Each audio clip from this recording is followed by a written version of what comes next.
Okay, so I'm getting a lot of questions about the Texas State Guard, how to join, and benefits and all of that good stuff. Let me ask you, don't ask what your state can do for you, but rather ask what can you do for your state. So let's make this very unofficial, off the record, friend to friend. We're talking about why I joined the Texas State Guard. One, because I wanted to serve my community, and that's what the Texas State Guard is about, is Texans serving Texans, right? And then you know how involved I am with the youth. You know how I'm always pushing them to go beyond their limits and to finish what they start, to lead by example, and to dream bigger than big. So the Texas State Guard for me was something that I hadn't finished 20 years ago. I did ROTC in college, and my Master Sergeant was very upset. Master Sergeant Miles was very upset with me because I had to choose between commissioning as an officer and going straight to the Army, and and after I had already completed my about 2 years of ROTC in college, and I did the basic training in Fort Knox, Kentucky, and that was like a 5-week training, and I was actually gonna be sent off to do training off of Hawaii. One of my biggest regrets is not going to that one, because I went to a tournament instead to go fight, but I won, by the way, but still, that's besides the point. I should have gone jumping off helicopters and going to Hawaii. But anyway, I had to stay home, help my mom, and help my grandma because she was sick at the time. 20 years later, I still had that bug when I went to the summer camp with Victoria, and just that desire, that love for the military just reignited in my heart. So there's a lot of you out there who still have that bug in you, that little itch, that you want to, like, oh, man, I wish I could have joined back in the day. I wish I could have joined, the federal side. So I always had that regret of not joining because I loved it so much. I loved it so much that my nickname was G.I. Jane. It was back when G.I. Jane came out. Anyway, that's one of the reasons I joined, was to finish what I started and to lead by example, since I was training and developing my awesome cadets from the Lakeview Centennial Military Readiness Program that I founded and started at the time. So I did, and I am loving it. So I've already been 2 years in the Texas State Guard. The first year I served as a private, and it was awesome. I learned a lot, and because of all that knowledge that I learned, me being in 1st Battalion, is the medical battalion.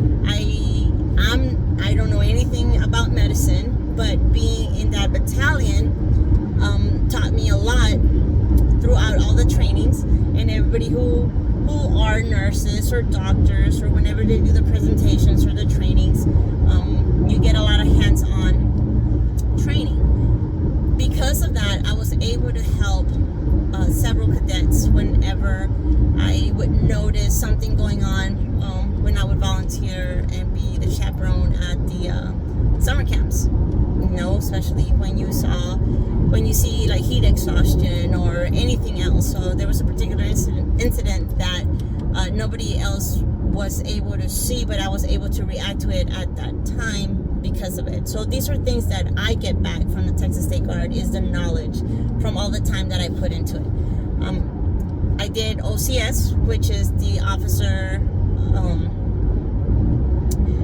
candidate school. I did that for 6 months, and again, that's just an option, but that's something I wanted to do because I wanted to finish from way back then. It's something that I started when I was in college, and that's a harder route. So that I had to contribute a lot of my personal time. That was 6 months. So that's 4 days per month, which is we would go on Thursdays and we would finish on Sundays. But other than that, if you're not going that route, the normal route is like reserves. So it's only once a month that you go to drill. Friday, Saturday, Sunday. Sometimes we get a 1-day drill because we supplement the other days with all the other training that we have to do through FEMA and all the other courses online that we have to, learn and get certified in order to go and help when we're needed or we need to be deployed. And then there's the 1 week annual training out of the year, which is a lot of fun. Again, we do a lot of physical stuff plus more training. For example, whenever there's a natural disaster, I've heard so many people say, I wish I could go. I feel so helpless.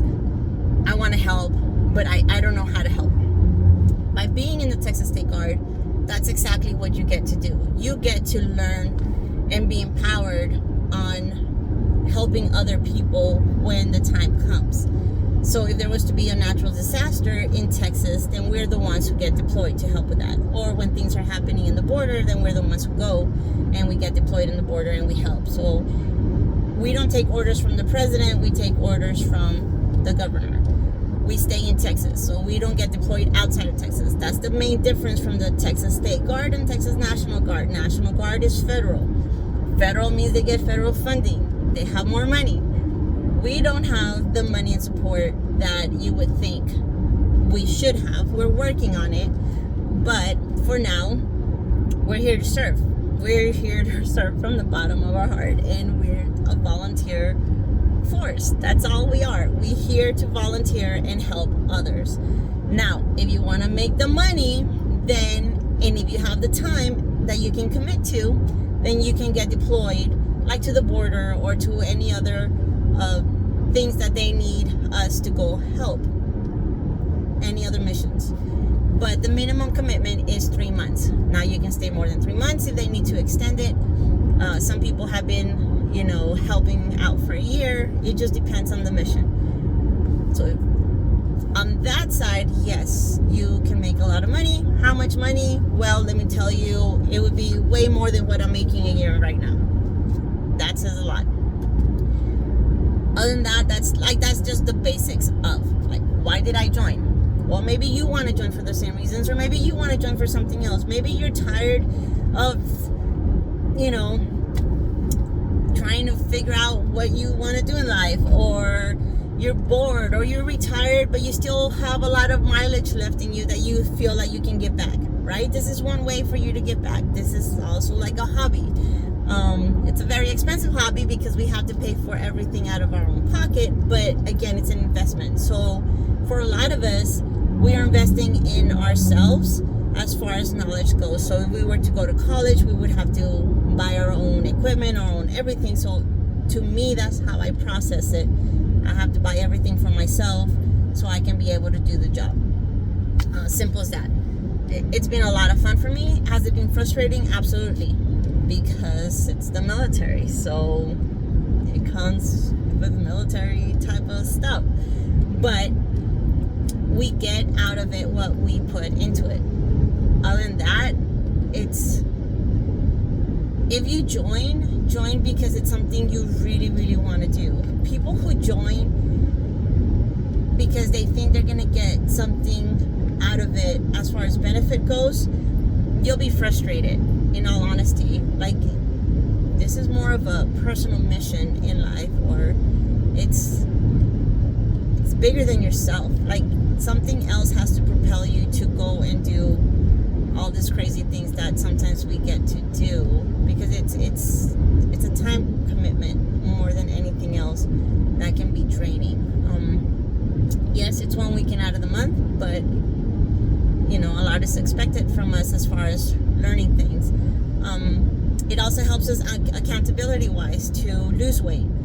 Like, we have to be under a certain weight in order to stay in and in order to get promoted. So that helps, Well, I haven't lost weight. It's gonna take me a long time to lose weight, so I don't think I can join. Well, use it as an incentive to lose weight. I have to lose weight by this time. I know it's helped me in the past as well, to where, okay, I have to lose this amount by this, by this due date, and that helps me keep to my promise to myself. Sometimes we do more for ourselves when we have to do it because is going to allow us to help others more. I don't know. I hope that I answered most of the questions I've been asked on personal message. Currently, I am the XO of Bravo Company, 1st Battalion, 1st Brigade, and we're stationed out of Wichita Falls. Yes, I'm from Dallas, and I have to drive 2 hours to Wichita Falls. So if there's anybody in the Dallas area that would like to join and be specifically on my team, you know how I roll, you know the type of expectations I have, I would love to have you. We would love to have you on our team. We are the smallest unit, so we need a lot of help building it up. And again, it's in the medical battalion, but you don't have to know anything about medicine. I mean, I don't. But we just need people who are willing and able to, and have the heart to just give and to serve. And we learn, and that's what we do. We learn a lot of our stuff through FEMA courses and American Red Cross, and each other, helping each other out, and our instructors are wonderful. So we get to learn a lot throughout the process. I personally can take 4 people to go with me on drill every month after y'all finish your basics and everything that you have to do. I can commit to that, so you can be in my vehicle with me and we can drive out there and back on the drill weekends. But other than that, anybody around the Wichita Falls area that you won't mind making the drive, we would love to have you. But I have a lot of family and friends all over Texas that, this is the Texas State Guard. So if you're still interested, I can connect you to the right recruiter for the right region, and you're more than welcome to join, especially with everything that's going on. I mean, how much do you love Texas? Are you willing to serve, and are you willing to defend our homeland? Think about it. It's really not that hard to join. And if you've always wanted to be part of the military, this is a great opportunity that allows you to be part of the military without having to be deployed outside of Texas. Okay. Another thing is that we do not carry any weapons, so yeah, don't worry about that. We don't need weapons, and it'll be okay. All right, it's about us serving those around us. Okay, because when somebody needs our help, if we're not equipped and if we're not empowered to go out there and help them, then who will? No, it's up to you. It's a calling. At the end of the day, it's a calling in your own personal mission. Is it something you really want to do? Is it something that's in the back of your head? Are you someone who loves to volunteer? This is a way to volunteer, to give back your time. Camaraderie is amazing. It's a melting pot also of a lot of prior military. A lot of our service members have done their 20 years, and then once they're out, they're like, I want to go back, type of thing, and they get to give back by passing down their knowledge as well. So it's both military and non-military, and everyone is welcome because everyone is needed. We all have different gifts that we can give and we can serve with. So ages are from 18 to 70, but technically 67, because then you serve for 3 years. The requirement is they would like for us to serve for a minimum of 3 years. And as far as to get in physically, the push-ups and the sit-ups and the run is really not that hard. If you can run without collapsing, I think you can make the time requirement. OCS is totally different. Now that those standards are something else, but to get into the basic Texas State Guard commitment, minimum push-ups, minimum sit-ups, like it's so minimum that it's not even funny. Anybody can do that. Again, it's not the same as the minimum of OCS, but if I was able to survive at 50% of my capabilities through OCS, then because I've been injured and I'm hurt, anybody can do it. So if I can do it, you can do it. I believe in you. Sí se puede. Love y'all. Hasta luego.